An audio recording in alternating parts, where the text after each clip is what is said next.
Welcome to our cine rockers. ஒரு காலத்துல ஆங்கில படங்கள்ல மட்டுமே பல பாகங்கள் வெளிவந்தது. இப்போ தமிழ் படங்கள்லயும் பல பாகங்கள் வெளிவந்திருக்கு. இதுல நம்ம சூர்யா நடிச்ச சிங்கம் படத்தை சொல்லலாம்.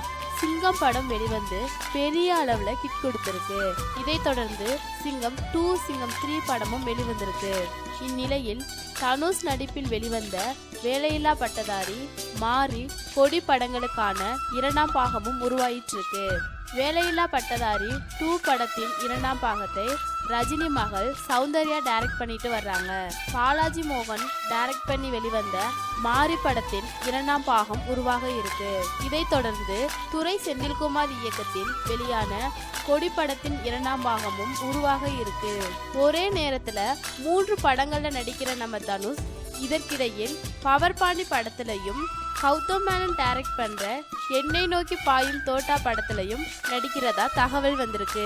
இது மாதிரியான சினிமா செய்திகளை தெரிந்து கொள்ள சினி ராக்கர்ஸ் சேனலை சப்ஸ்கிரைப் பண்ணுங்க.